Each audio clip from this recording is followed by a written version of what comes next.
What's up, everyone? Welcome to the 554th episode, the second episode of the Pokemon podcast. It's two of them. I'm your host, Steve. With me is Hannah. Happy Pokemon Day, at least today. It won't be when you hear this, but for now, happy Pokemon Day. I hope everyone's Pokemon Day was wonderful and that you enjoyed at least some of the announcements. You have to like at least one, right? Bobby also here. Hello. Quite tired. 6 a.m. Not fun to wake up for anything, but Pokemon Day, I'll do it. Yeah, you wake up early for Christmas and Pokemon Day. The two staples in life. That's the time my meetings start every day, so I'm used to it. The question is, are your kids as excited for Pokemon Day as you are, Bobby, or as they are for Christmas? My daughter's 2, so not really excited. My son, I told him it was Pokemon Day today, and he was excited about that for sure. Okay. Yeah. All right. So here's the game plan. This is still we instead of giving you a 90-minute show on Monday, I'm giving you 2 1-hour shows broken in half. The logistical reasons of why this is still 5:44 and not 5:55 is literally just to add purposes. But hey, don't worry about that. You just got a new episode, so that's really great.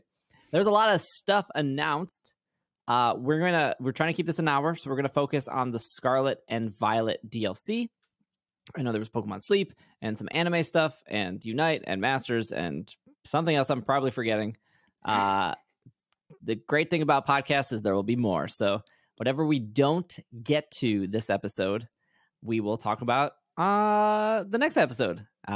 And then for those asking, Greg will be back. He went to Disney, got sick, had some life stuff happen.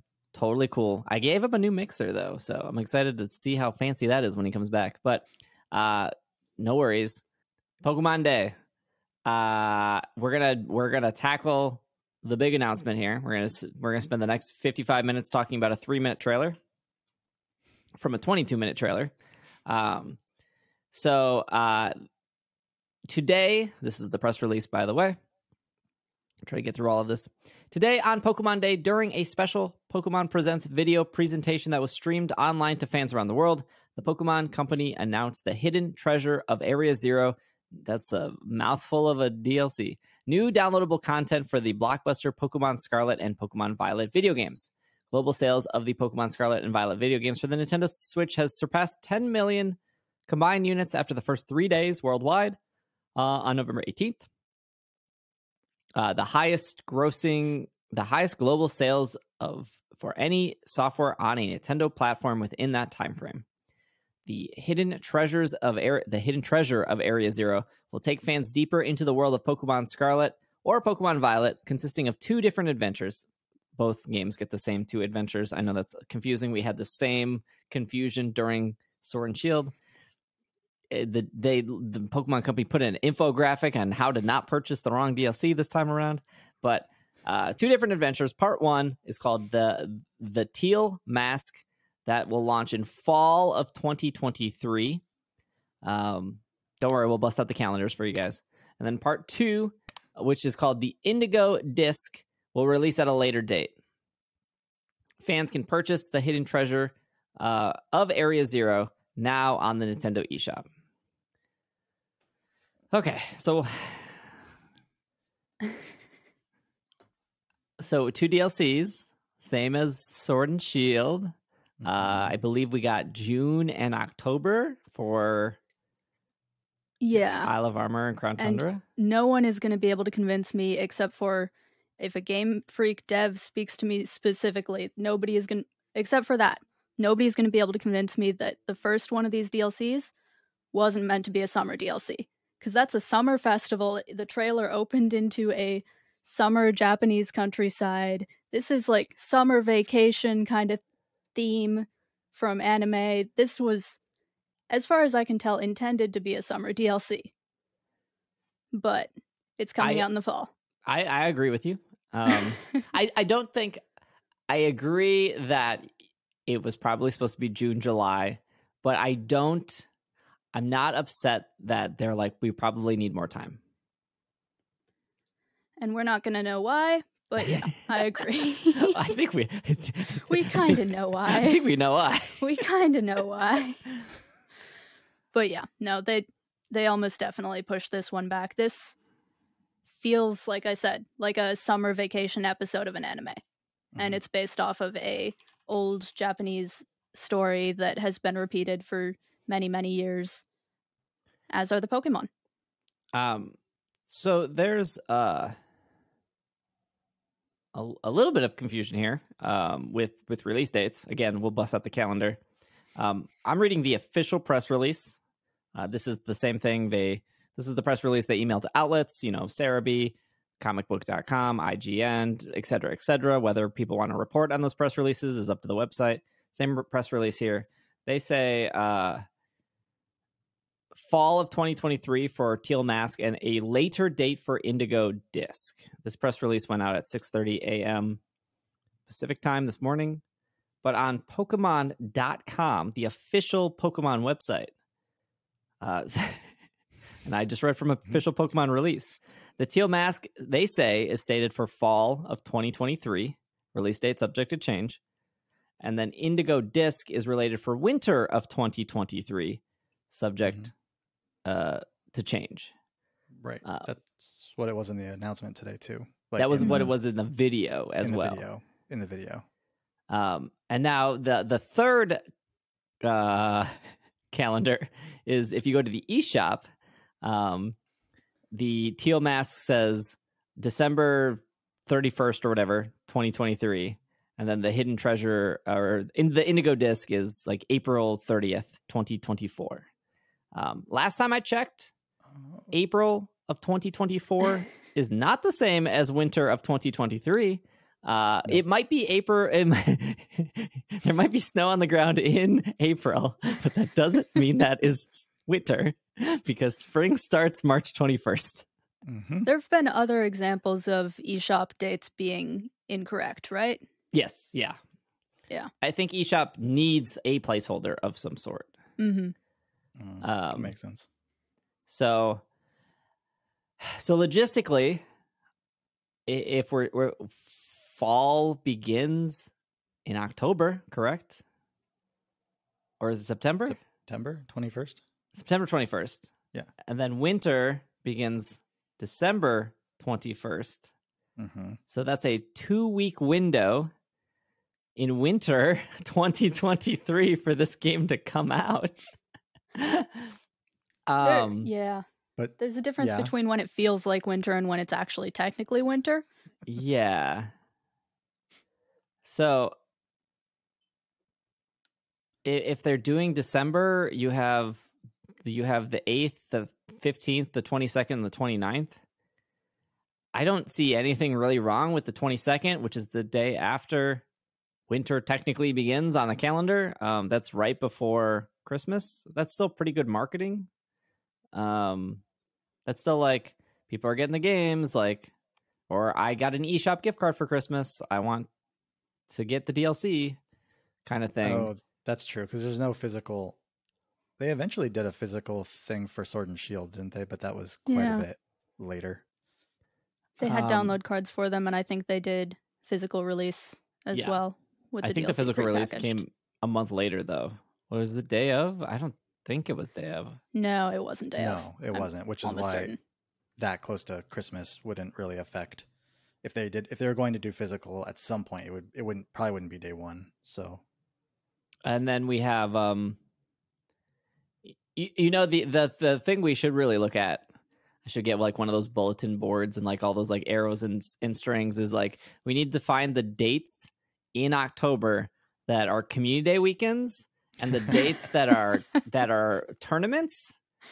And that find is where they intersect. Correct. And that is the day the DLC will come out. Because as we talked about before, they love throwing everything on the same weekend. Overall, though, I'm pretty okay with waiting. If they need more time, they need more time. It might feel a little weird to have DLC and I don't know, as early as September and then have it again in December. I don't think that's a bad thing. It's just, something we haven't had before. Yeah, I think it's fine. There's obviously other games coming out in the right before summer, like Zelda for one. That I think will keep plenty of people busy, keep me busy. So I don't mind having the fall release. I think they've shown us over the last couple of years, like moving things around a little bit, like having Legends Arceus come out in January, right? Like just moving things around, and I think it was fine. So just another part of the year where we'll get the first one. I think that's totally fine. I don't think it'll be so heavy that it would run into if they did like an end of December 2nd DLC. I don't think it would be like, oh, I'm not even done with part 1. But that also could be helpful if they come out kind of closer together and get everybody already hyped up on the first one. The second one comes closer, and then you're rolling right into the second one. If the two are actually related at all. Well, just to have people playing. I mean, not even like if they're related, but just what we were saying last time with summer, and then I guess it was fall last with Sword and Shield. October for like, Crown Tundra. Yeah, Crown Tundra for the end of October. I just felt like there wasn't as much hype on the second one. Maybe this would be different if they're a little bit closer together, but just further into the year. If you don't put down the game for as long in between. Right. There is something for me. This is just a personal thing. There is something that Pokemon, like the weekend before Thanksgiving, just feels like the start of a holiday or something. Of like, so many Pokemon games just come out in middle of November, and I just have so many memories or personal experiences of like, when I had a traditional job of like, hey, I'm taking this weekend off and might as well just take the 3 days before Thanksgiving and have the whole week and do Pokemon. And you see family or friends and they're doing Pokemon, and that's like the thing you talk about over the holidays. And it was a little weird for Crown Tundra to be in October because it was still exciting. It was still fun. It was still great. But then that November came and it felt a little empty for me, at least. Again, maybe other people can't relate. It could be November. That's still fall. Yeah. Still fall. It could be a little bit further in. I guess we're not going to go off any patterns, but the last time there was a fall release, it was October. So, I mean, if they want to stick with it, end of October. Yeah, BDSP was November still. Yeah. Oh, right. But I mean, like for the DLC. Oh, yeah. For Crown Tundra, it was end of October. So, could do it again for part 1. I got a quote here. "We are grateful that millions of trainers around the world have chosen to explore the expansive Paldea region," said Ishihara, president and CEO of the Pokemon Company. "In the hidden treasure of Area Zero, fans will take a trip to the land of Kitakami, where they will meet new Pokemon and interesting characters. I sincerely hope trainers who embark on this journey will find the same excitement and joy they experienced when they encountered their first Pokemon." Players can use their current save data from Pokemon Scarlet and Violet to continue their adventure. I'm just going to say the DLC because the Hidden Treasure of Area Zero is a mouthful. It's really long. Just hot take. It's kind of a bad name. Just wow. Like the teal mask is short, sweet. Indigo disc, short, sweet. It's very, very long. What was Legends Arceus's DLC called? Like Daybreak? Was it just Daybreak? It was just Daybreak. Yeah, that's good. That's a good one. That was nice, short. The Daybreak update. Never to see another update again. Well, it's okay. In this new downloadable content, players will leave the Paldea region and they will head over to Kalos, where they will discover that Oh, wait, no, that didn't actually happen. They will leave the Paldea region, the setting of Pokemon Scarlet and Violet. In part 1, the Teal Mask will be a school trip that they will take to the land of Kitakami, where they will be joining an outdoor study program held jointly between the academy and another school. In part 2, the Indigo Disc, players will be traveling to the Blueberry Academy, a sister school of their own academy, as exchange students. While this tale is split into 2 parts, they link together to tell a connected story. So I think the takeaway there that Hannah mentioned a bit earlier is there was no connection between the Isle of Armor and the Crown Tundra. Not that I remember, at least. Correct me if I'm wrong. Yeah, not really. No, nothing at all. But in this case, it sounds like there might be. Yeah, I think somebody mentioned this during my live stream, but when you take the Elite Four quiz and that she asks what school you're from, one of the answers is Blueberry, I believe. Yep, it is.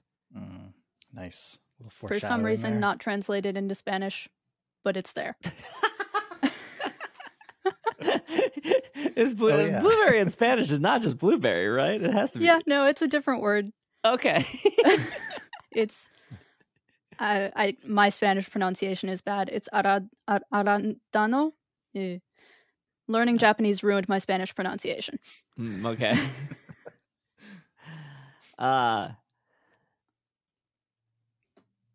In the trailer, I think the theming of Kitakami is very obvious, and I want to go more into that. But in the trailer, the Indigo Disc looks like it's an underwater school. Yep. Yes. And that's what it says. Yeah.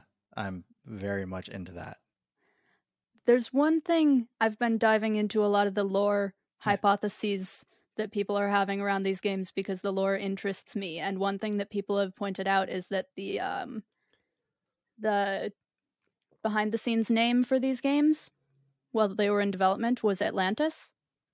And I'm very curious if this Blueberry school plays into that, being an underwater school and all of that. Yeah.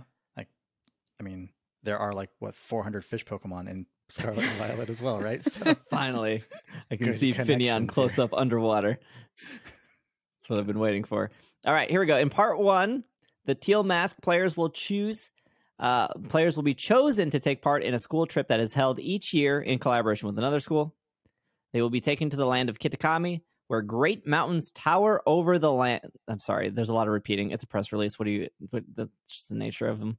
In the land of Kitakami, where there are great mountains towering over land and people who live at its base. It's a place of tranquil, natural, black and white confirmed tranquil, natural expanses featuring rice paddies and apple orchards. The trip seems to coincide with a festival held regularly in the village in Kitakami during the season. So the village is bustling with, or they could be bussing, with various streets, vendors, and stalls. Players will meet new friends and Pokemon as they unravel mystery behind the folk tales that have been passed down in the land. Okay, first question here. So they're talking about the fact that we're leaving the Paldea region, right? So are we thinking that this is a different region entirely? That's what it sounds like. A new region? Isn't this just Isle of Armor was just an island we went to? Yeah, but it was still in Galar. Yeah, this feels they make it a point to closer. say that you're leaving the Paldea region. I mean, is this place. Yeah, I isn't something like, gosh, I read somewhere, there was so much on Twitter and social media today that I'm running on 3 hours of sleep. I read something where everything pointed that this would be north of Paldea. So I don't know if that's north on an island. I don't know if that's in that little grayed out area where everyone thought Kalos was.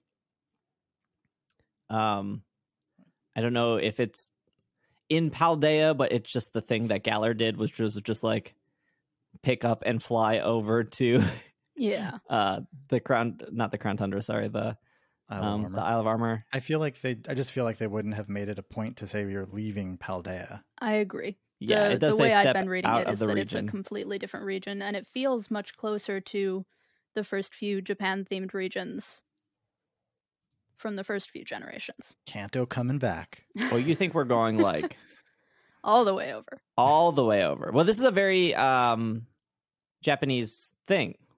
Mm-hmm. Culturally. Every second of that trailer. Yes, 1,000,000%. So even down to the folklore is very yokai based. I almost said Yokai Watch. Yokai Watch isn't yokai.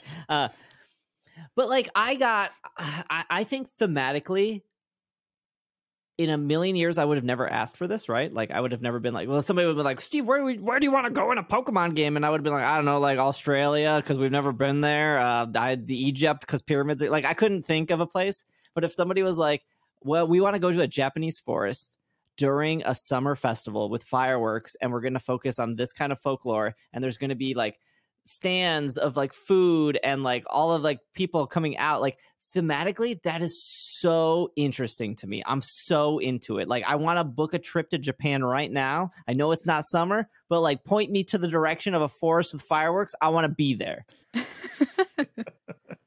I mean, Pokemon Worlds is coming up. Yeah, there's your chance. But I don't know. To me, this felt more like a filler episode. Wow. And that's the feeling I got from it. I wasn't excited about it because I'm when really I was watching interested. this, I was like, Hannah's going to come on the show. She's going to be like, this is tight. This is what I want. I think it's beautiful. Don't get me wrong on that. I think it's beautiful. I think it's neat. But I'm really invested in the story that we've been learning about in Paldea, and this has seemed completely divorced from that. Yeah, that's a good point. Mm-hmm. According to the press release, it might not be completely separate from it. But what we've been given out of the press release so far, I'm not seeing any hints of anything from Paldea there other than the name of the hidden treasure of Area Zero. Okay, there are new Pokemon. We'll get to that. I just want to finish this press release. We got one more paragraph here. Now, I did say in part 1, the Teal Mask will take players to a school. There is no in part 2. At least in the press release, they don't go into part 2, which was very similar, honestly, with the marketing of, from what I remember, the DLC of Sword and Shield. They like really went in on the Olive Armor, and they were like, we're not going to tell you anything about the Crown Tundra. Mm-hmm. But when the trailer for the Crown Tundra was released, it was a big deal because we knew nothing about it. Yeah. Right. Yep. So it says in part 1, the Teal Mask, and in part 2, the Indigo Disc, players will be able to encounter over 230, so that means like 231, over 231 familiar Pokemon that have been living in other regions but not have appeared in Pokemon Scarlet and Violet. Your boy Dugong is back. To the 4 people out there that was like, man, I miss Dugong. He's here. He's coming back. Also, Akame is coming back. That's actually probably the most exciting one on the list. This includes Pokemon that players will be able to bring to their games via Pokemon Home or those are received in trades. Players will encounter new legendary Pokemon, Ogerpon in part 1, the Teal Mask, and Terrapagos, I probably said that wrong, in part 2, the Indigo Disc. In part 1, the Teal Mask, 3 Pokemon named Okidoggy, Monkey Dory, and Pheasantipity. Yeah. Well, I had to think about that one because it's pheasant and Serendipity. These Pokemon are incredible. I'm instantly in love with all 3 of them. I'm just going to say that. They are beloved by the people of the village. They're beloved by me and the people of the village. As heroes, they protect the land of Kitakami in the past. Stone statues were made in their likeness to express people's gratitude. Players who purchase the hidden treasure of Area Zero by October 31st, well, here's another thing to put on the calendar, try to point the arrows, will be given a special serial code for a Hisuian Zoroark with 3 special features. The Zoroark will know the move Happy Hour. It will also know Terra Blast, Bitter Malice, Nasty Plot. It will have the Charismatic Mark, and it will be Dark Terra type. Also, it doesn't say here. I don't know why they never advertise this. It's in a Cherish Ball, for those that care about that. If you pre-order before October 31st, you will get a code for the Zoroark. The code expires in February of 2024. So I already did this. I tested it. I paid with my own money. When you go through the eShop, it gives you the code right when you are done that you get a mystery gift. If you somehow X out of that or don't screenshot it, it emails you the code as well. So that's the press release. There's more stuff on the website, but so I was wondering about, since we were just noticed what they were saying about that they protected the land of Kitakami in the past, and then they were talking about how that story is about traditional things passed down and all of that. Just gives me that very like Scarlet past feel, and then a school in the middle of the ocean underwater gives me a very future Violet feel. I didn't think about that. Yeah, I can see that. So I wonder if there's going to play on that at all. It kind of feels like they could. I mean, straight up, there's not going to be Well, other than the fact that Atlantis was a historical thing, but it just from that trailer, the school and everything, that for the little bit that they showed, definitely seemed more futuristic, more modern than the other part. Also, that Pokemon, what was his name? Terapagos, I'm assuming, like Galapagos, and like Galapagos Terrestrial, Islands, right? Yeah. That's a place, right? Yeah, yes, it is. Is definitely my favorite Pokemon in this region at this point. That Pokemon is awesome. It is surprisingly cute. It Yeah, is. it's really cute. great. I love it. I want, you know, those doors that have one window just in the middle and that's a round window. I want to have a door with a window that is based off of its shell. Oh, yes. And then you want all the Terra symbols Yes. in the window. Yes. But if they add like a new type, what if they add sound type in the future? Then the turtle's useless. Yep. He can't do it all. That's the big thing with this Pokemon. It feels like they're kind of setting it in stone from here on, and that's kind of scary. Just a little bit. Okay, so off the website, it says the Teal Mask step out of the Paldea region as you take a trip to the land of Kitakami. You will meet new people and Pokemon while unraveling the mystery of an area's folktale. And the Teal Mask is stated for fall. And then Indigo Disc, we do get a little bit more info here. The story continues as you become an exchange student in the Blueberry Academy. Most of the school is located under the ocean, and the curriculum emphasizes Pokemon battling. And that is stated for winter of 2023. They're finally going to teach us how to do raids in Pokemon. Finally. No, they're not. It's about time. It gives off a very Battle Tower vibe. Yeah, I wonder if this is flipped because they have enough for. So I guess I'm speculating a lot, and I apologize. But in most like third versions, we get everything that we're missing. Well, we used to get everything. Now the National Dex exists or is cut. So, but legendary wise, we do, right? So like at the end of in Omega Ruby Alpha Sapphire, all the legends are there, right? They made a big deal about that. And there's no coincidence that Omega Ruby Alpha Sapphire sold incredibly well for a remake. It sold very, very well.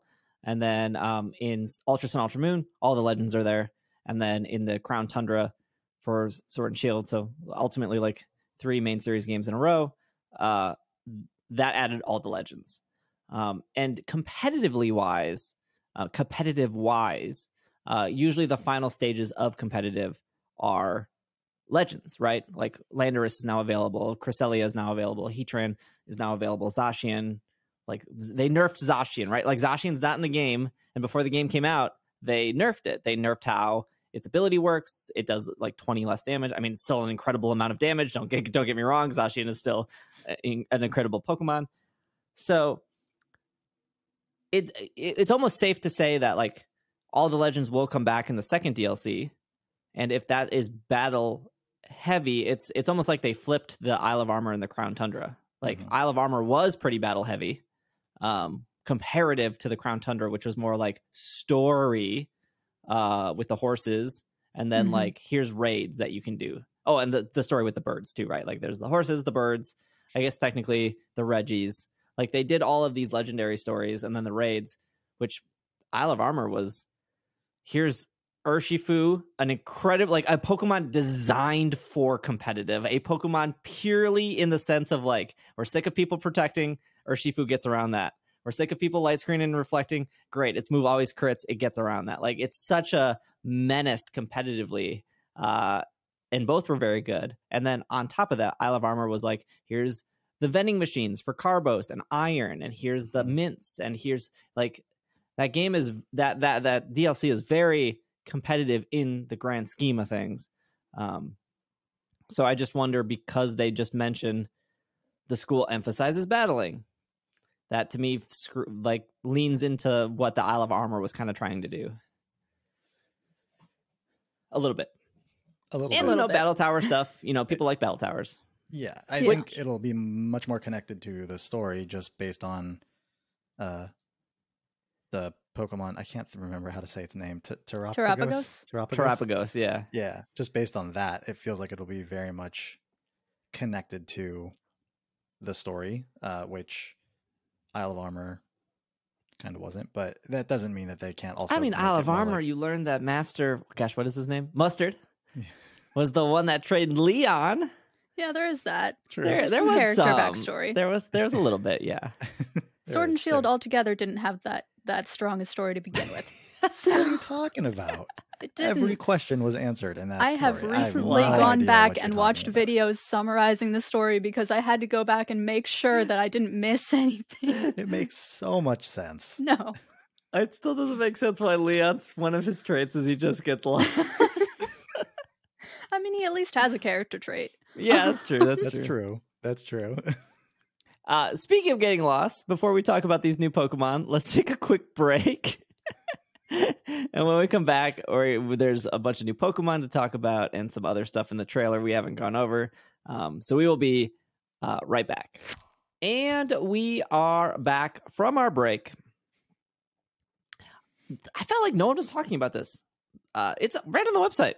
The expansion will bring over 230 familiar Pokemon that has not appeared in Pokemon Scarlet and Violet. We see in the picture, we see Milotic, Yanma, Vikavolt, Ninetales, Shiftry, the Chimecho line, Alcremie, Zebstrika. I think a lot of people are excited for Zebstrika. Esper, Metagross, Whimsicott, and everyone's favorite, Dugong.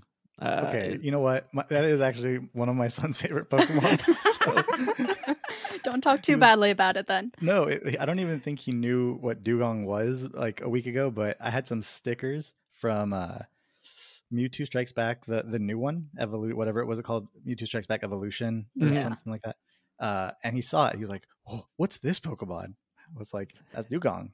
He was like, "Yes, all about Dugong." All of a sudden, like, all right, that's cool. That's cool. I love I mean, that his your favorite son- Pokemon is Poplio, so he likes Oh, the- interesting. Likes the Interesting. seals. sea lion seal Yeah. style of. We actually have a lot of seals like 20 minutes away from us that you can go check out all the time. Do you too, think if so- you tell your son about the Japanese people being upset that Dugong was in the trailer that advertised for Sword and Shield, and they got mad that it was false advertising, do you think your son would be like, "Yeah, false advertising. I love Dugong." he'd be like, "What's advertising?" Well, we live in America. You can explain that pretty easily. Yeah, I'd be like, "You see everything that's out there? That's advertising." Yeah, so 230 Pokemon. I think legendaries take up about 60 of that, assuming legendaries are coming back. That's like a big chunk of Pokemon. That was personal reason why I didn't love Crown Tundra as much of Isle of Armor is like it was so legendary heavy. That was That, like- most of the Pokemon that were in there. Right. Right. Yep. Whereas Isle of Armor felt like so many new Pokemon as you were like going through the swamps and the water and the forests, and then Crown Tundra was like, "Oh yeah, saw you already. Like, good to see you again. Here you are." I'm just gonna say it. Isle of Armor better than Crown Tundra. Very I know. debatable. I liked it more, but I don't. That's not the opinion I normally hear. Yeah, I know. The Crown Tundra brings people back. Yeah. So 230 Pokemon. To be fair, they're saying 230 familiar Pokemon. We have no clue how many new Pokemon there are going to be. We saw a handful of new Pokemon today. They started off with, the 2 legends. I think they called them legends of the turtle. And then, gosh, what is the Majora's Mask Skull Kid? I can't. What is their name? Ogre. Just for. Oh, the And- ogre. Yeah. Something pun. Ogre Yeah. Pond, I think. No, I don't Maybe. think that's it. I think that was it. No, Is it it is Ogre Ogre Pond. Pond? Yeah, Ogre Yeah. Pond. Ogre Pun? Why did I think there was an M in there? Okay, never mind. And Ogre then Pond and Terapagos. Terapagos, yes. That's where it's at. That's So where we it's have- at. Yes, they do say legendary Pokemon. The new legendary Pokemon, Ogre Pond, and then Terapagos. Terra, Terra- like terrestrialization. I can't And say that word. You already lost me there. You can say Terra types. So Terra, like Terra types. Sarah? And then Terrapagos, like Galapagos. Like Galapagos. Yeah. I don't even know where the Galapagos Terrapagos. Islands are. You don't need to know where the Galapagos Islands are. Are they to know near how to say Spain? Galapagos. Those things are not. They're not connected. Breathe. We'll get through this episode. Okay. We'll talk about those in a second. Okie doggy, monkey dory, pheasantipity. There Yes. you go. You got They're it. so good. They're such good Pokemon. They are. Their names are great. I'm interested in what seems to be their alternate forms, which is the masks that you can see in the trailer. Yeah. There's for sure. They also scream folklore. They do scream very much like the folklore themes that they are reaching for in this DLC, and I'm here for it. I can't get over how good they are. They're so good. But I guess we don't know if they're legendary. Usually a trio of new Pokemon is a legendary trio. I've never. could be. Has there ever Like- been a trio that isn't legendary when they're? Yeah, like this Jolteon, would be Vaporeon, Flareon is the Okay, first one that comes to well, mind. Okay, Questionable. Don't get those carried are- away here. I'd call those legendary myself. But good. I would put, so going back to competitive stuff, right? Like you have box legends that are normally banned, and then you have the sub legends, which for an average Pokemon player you wouldn't really know that, right? Because that's like the coding stuff. But like usually all sub legends are allowed once legends are allowed in. And just because a Pokemon's legendary doesn't mean it's particularly good. Like you can look at like Savala is naturally like a pretty bad legendary competitive Pokemon. But it would make sense that these are legends in a way comparable to like Articuno, Zapdos, Moltres, or Raikou, Entei, Suicune, but the turtle, and Ogerpon would be on the level of a Kyogre or a Groudon or a Calyrex or a Zacian, where they're not allowed in this format because they're technically box legends. And if they were to be allowed, usually the rules are you're only allowed 2 box legends. So that's why in the end of Scarlet and Violet, the winning team ended up being Kyogre Zacian. Now there could have been other legends on the team, but Kyogre Zacian were the 2 box legends. My only worry is Ogerpon is Grass Dark, and I hope it's not, because Grass Dark is one of the worst typings ever. Ouch. It's come in handy for some Pokemon here and there, and with terrestrialization, it's not as bad. Sure, that's true. That's very true. I don't care about Ogerpon at this point. Maybe that will change when I see it in motion or I see what's There happening. was some piece of artwork, I think from the press release, that looked a little better. It's also on the official website. The piece of art they showed in the trailer was kind of off center and confusing to look at. The one that's on the website, actually, you can tell looks more like a Pokemon. Yeah, I mean, clearly there's something to do with its mask. I'm curious if it can put on different masks, kind of like how Genesect can put in different drives. I don't know if people know this about Genesect, that there are different drives you can put into it. Savalai and Arceus, obviously there's different discs you can put in. Kyogre, Groudon, they have different orbs. Giratina too, Palkia, Dialga, I guess technically. So it wouldn't surprise me if the thing with the mask, which gives Majora's Mask vibes, has multiple masks. Especially because that trailer opens up with masks. You see a variety of masks hanging on the, which again is another part of those festivals of, masks, balloons, food, fireworks, that kind of stuff. Again, thematically, they're killing it. Seems like thematically, it seems great. Yeah. Thematically, it is very tied together on its own. I'll keep saying that. I'll keep saying Yeah, that it's like until that's they very- prove that it's connected to anything else. But Very specific. but Hannah, you think these 3 folklore mons are changing? They're going to look like something else. Well, the masks that you are referring to from the beginning of the trailer did not look like them, but they were also clearly a dog, a monkey, and a bird masks. Yes. So I am pretty certain those are all the same Pokemon. It seems like the 3 trio of Pokemon that we have here are gonna transform into something a little bit more superhero-y, at least is what the masks look like. Mm-hmm. Very a little Power Rangers up in there. Yep. Little Tommy, little Jason. I don't remember any other Power Ranger names. Tommy, Jason, Billy. Oh yeah. Billy, Zach, Kimberly, and Trini, right? Trini. You actually have them down. Wow. There's the Power Rangers. Oh, I loved the Power Rangers. Speaking of things that didn't look exactly like we were told, we talked about this a couple episodes ago, that there was legendary Pokemon that were paradoxed. I didn't really consider that a spoiler, even though it was leaked very early on, but you can walk into the school and you can find those books and you can see those pictures. Whether or not people did that, up to you.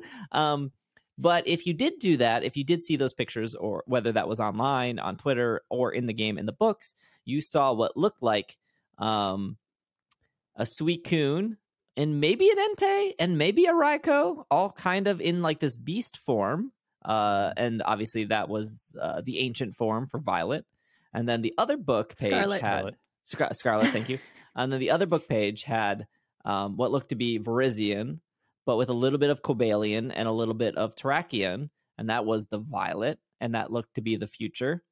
And so it was obvious that, like, okay, when are these Pokemon going to show up? Are they going to show up in the DLC? They showed up today in 5-star raids, so they're level 75. Not too tough. It's just, people not just people being like, oh, these are new Pokemon. I'm not sure what its types are. I'm not sure what its moves are, right? And once people take a day or two to figure that out, it'll be fine. So you only catch one. They're in the game today. They don't have Pokedex numbers yet. This is very, very similar to when Slowpoke appeared in the Sword and Shield. I would say this is a little more exciting than a Slowpoke, but, maybe some Slowpoke fan out there, maybe over the moon. That being said, these Pokemon don't look like what they were drawn as in the book. Yeah, they are not the same Pokemon. They're very different. But to make a point, neither do the Great Tusk and the Violet one. Those drawings are also different from the ultimate Pokemon that they turned out to be. Not as different. There aren't as big changes that we can point out, but the drawings are different from the actual Pokemon. Which means there's something going on there. Especially with these ones that we just got. Could it just be people, like, aren't great at or drawing what they saw? Well, I mean, yes. What was it? Like, these books are coming from, like, these drawings and things are from the future and from the past, technically, right? So right. The interesting thing, and I mean, I can't speak to this because I haven't dove down that lore hole deep enough, but there is conflicts in from what I remember, and I'm super sorry. I'm sure somebody on YouTube or in Slack or in Discord, they'll have like the paragraph of what I'm going to say and be slightly wrong off. But somewhere in the game, it kind of points out that the person who wrote about Iron Tusk or Iron Treads or Great Tusk, they wrote about it before the Time Machine. Yes, was even there. Arvin mentions that after you complete the main storyline and finish battling in the tournament. Oh, it's after the tournament. Yeah. Okay, that's what because when I was doing tournament, I was skipping through dialogue because I was like, I need 6-star raids now. Yeah, it's right after that, or at least it was for me. It could also potentially be just after you've progressed through all of their friendship levels, because it's the end of Arvin's story that Arvin is standing there by the Scarlet Book or the Violet Book, and you go up to him and he makes this comment of, this doesn't really make sense. That my parent was inspired by this book, but the things in this book came from the machine that my parent made. And so Yeah. there's a disconnect there. There's something happening. That's what I'm very curious about. But the trio legendaries that are in there, also, in particular, the Suicune, Entei, Raikou 1, just especially didn't make sense. Because Suicune, Entei, and Raikou were reincarnated by Ho-Oh 250 years ago. 250-ish years ago. Yep. So them being all smashed into one combined form, however long ago, Right. doesn't quite make sense. Yeah. And the picture that you see in the game is a beast on 4 legs with one tail. And like, yes, it has the Suicune crown, and yes, it has a huge mane, and yes, Walking Wake, which is the Suicune Pokemon, is on 2 legs with tiny arms, and it does have a huge mane, but it is not nearly the same mane as what's in the picture, and it has 2 tails like a chimera. It's like the Virizion one, you could be like, yeah, the artist, maybe saw him slightly and like didn't get it all in. Even though, like, again, side by side, like the drawing is like thick legs, thick antlers, and it, to me, it always looked as all 3 of them for each trio squished together. Mm-hmm. And this is clearly just Suicune, and this is clearly just Virizion. Yes. And they look cool. They look great. They're just not what the picture has been for the last 3 months. I think there's a question of whether the drawing came after... No, I'm not going to say that right. Never mind. I'm not going to work that out. Well, Even if it was like they never saw him or they made it up. Exactly. No, the book says that this is a theoretical picture. It's one... The book says, I believe, that these pictures are Pokemon that could have been, but not ones they necessarily saw. It never even hints to them being Pokemon they necessarily saw, whereas I think that it does for the other Okay. Pokemon. This gives me like vibes of, not in exactly the same way, but like Legends Arceus, where like these 2 groups know the Great Sinnoh and they see them differently, and then in the end, like how that all plays out, that just feels very much like that. Like, this is what we think this could look like. This is what and then, I don't know, those pictures having a combination, you're like, oh, okay, we've narrowed it down to like a potential 3 Pokemon it kind of looks like. And then they come out here and it's like, oh, it's one single Pokemon. I don't know. I'm not saying there's not more. Like, looking at the pictures, yeah, they're very different from what we're seeing today. But it just feels very much like someone who was taking a guess at what these would look like, and so they combined a bunch of stuff together, and then what it actually looked like wasn't exactly like, it's like they hyped up, it's like they did what everybody, they hyped up something, and then when it came out, it was like, oh, this isn't as awesome as we thought it was going to be when we all hyped it up ourselves. I think I struggle to talk anything in regards of Ogerpon, because even though his mask has like a Terra thing on the top, and he seems to be related to the 3 folklore things, it does the existence of that not being in Paldea, like Hannah mentioned earlier, still doesn't line up.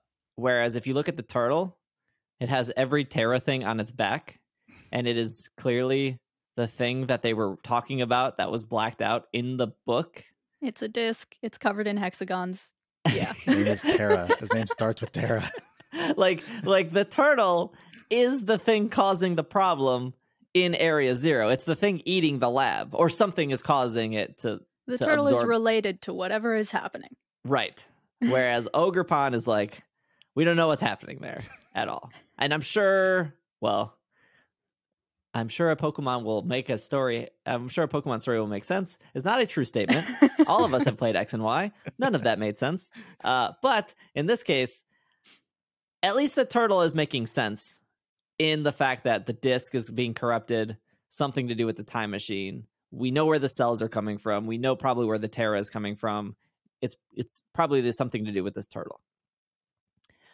So in that regards, the turtle is cool, and it's really hard to gauge from this picture. Is this turtle like Tortuga size, or is this turtle Eternatus size? Like, because when you see it in the book, you definitely expect it to be giant.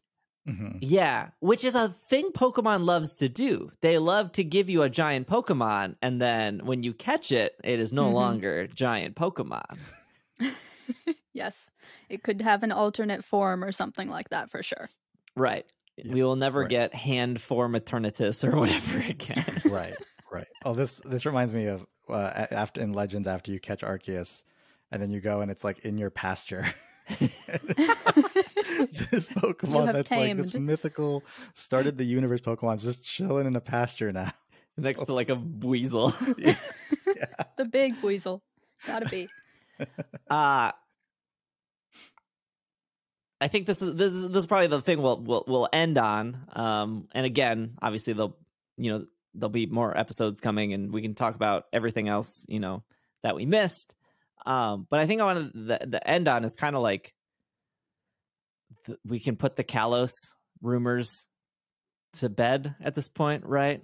Unless, I don't know, the Japanese festival that we're going to is somewhere in Kalos and not in Japan. I think, but like, there's no rumors are getting put to bed to rest until we're on Gen 10. And Yeah, Scarlet I'd Violet agree. is in the past, honestly.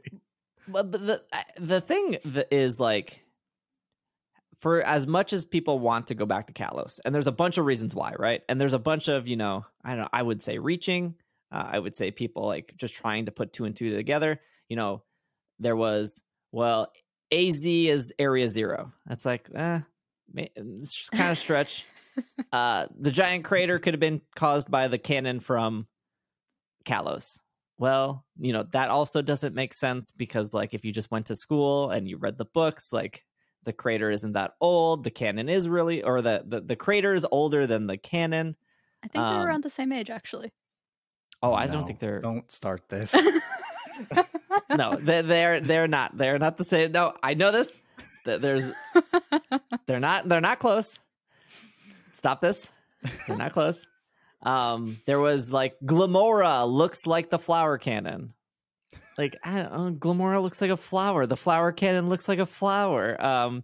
There's like, there's a trainer with a Noibat next to the area that seems like that's Kalos. And there's another trainer with a Gudra. There's another trainer with some other Gen 6 Pokemon. Okay, I can correct myself. The treasure hunt was 2,000 years ago. The crystal from X and Y was 3,000 years ago, so the crater is probably older. Yes. I think one of the history teachers does tell you the crater's age, but I don't remember it. And then when the runes she doesn't. I have all my notes up. I have all my class notes pulled up. You got your notes? Yeah. And then the treasures of ruin, they came like 200 years ago or something? The treasures of ruin, I don't think those had no, they must have. All my class notes are not as organized as I want them to be. This is why you're failing, Hannah. This is getting no perfect attendance, getting kicked out of class. The other thing was like cells, right? We have a cell problem that's taking over. There's a Pokemon in Kalos that is cell-based. Its name is Zygarde. Zygarde can change forms. He could be a dog. He can be a Power Ranger. He can be a snake. Maybe he could be a turtle. I don't think Zygarde could be a turtle. Because now we see the turtle, and we know the turtle is not Zygarde. And Zygarde was based off of Loki, and I don't think Loki turns into a turtle. Yeah. And this was, with everyone stretching and trying to figure out who is like, how this is connected to Kalos, it always just dumbfounded me of like, number one, why Kalos was already shafted and didn't get a Z, didn't get a finished story. Like, Zygarde cells got moved into Sun and Moon, and they didn't even do that well in Sun and Moon. Like, why would you want it added on to a new region for it to not like fully breathe again? Number two, there are so many unanswered questions in Paldea. Why would they just abandon that to go back to Kalos, which already had a terrible story? All the answers are there in Kalos. They're all there. Number 3, these people are giving Game Freak way too much credit to go, oh yeah, when we made Gen 6, we were prepping for Gen 9. Like, what? In what universe do you think they were prepping this far ahead? Like, just nothing lined up. So there could be a third DLC, I guess. There could be a Kalos. Yeah, look, there could be a lot of stuff. But at least what we're getting this year doesn't seem to be us going to Lumio City anytime soon. No. Now, with the second DLC being in the water, could we see an Echo the Dolphin crossover? Absolutely. And I think that's why I like the second DLC so much more. It's got that setting. Do you think IGN is going to say too much water on your way to Undoubtedly the Blueberry? Also, I was thinking maybe it's Blueberry Academy because it's not Paldea, so it's not Spanish. Like, it's no, they said that school is in your district. It's just a newer in school. Your district? Yes, yeah. They specifically say this school student? is in your district, but the other school is outside of Paldea, and you're a foreign exchange student. The Blueberry Academy is the one that you're going to, though, right? You're the foreign exchange student at the Blueberry Academy. I think you're a foreign exchange student to both. Oh, I thought you were a foreign exchange student at Blueberry Academy, which was why I was thinking it's not in Spanish because it's a different region.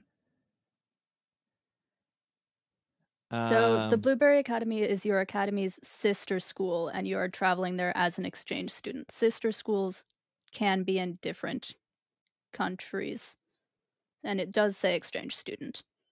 So yeah, so I was thinking that might be why that's why Blueberry. It's not in Spanish because it's Does not. it say exchange student for the other festival too? For no, the that's festival, just a school no. trip. That's just a school trip. Oh, Yeah. okay. That's like a little vacation. That's where you gotta get your permission slips. Yeah. My parents never signed my permission slip. I didn't go on a lot of school trips.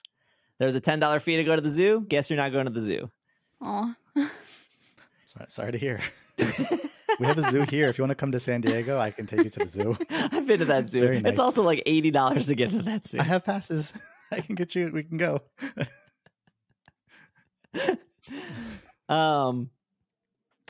Overall, I don't know. Final take. How excited on a scale of 1 to Pikachu are we for this DLC? For the first one of 5, I still feel like it's a filler episode. Nothing's convinced me otherwise yet, so I'm not as excited for the first one. For the second one, I don't know it has Battle Tower vibes, which makes me think there might not be as much story, but also it has the Pokemon that has to do with the story. So I'm expecting answers there, and I want it now. So that one's Pikachu level. Okay, all right. Yeah, I would say same. I'm not as excited for the first one, but I am excited for both of them.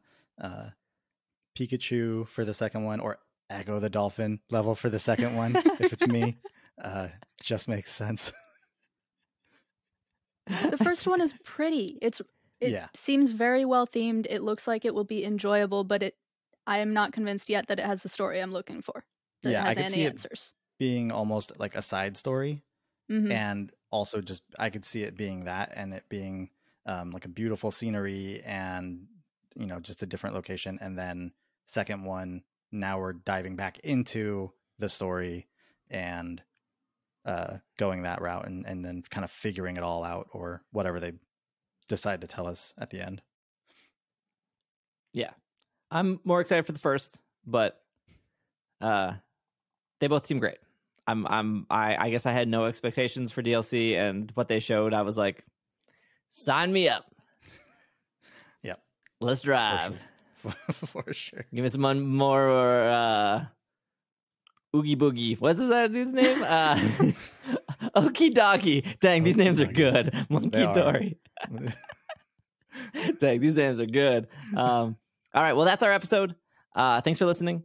If you made it to the end and you're on YouTube, comment what you're most excited for, part 1 or part 2. And if you're listening on Apple Podcasts or Spotify or Stitcher or any other podcast app, if you can rate us, that's very helpful. If you made it to the end, just thank you, though. We'll be back next week, normally on Monday. Thank you, Hannah. Thank you, Bobby. This has been another episode of the Pokemon Podcast, and we are super effective. Still making our way through the Pokemon Presence news. Super effective.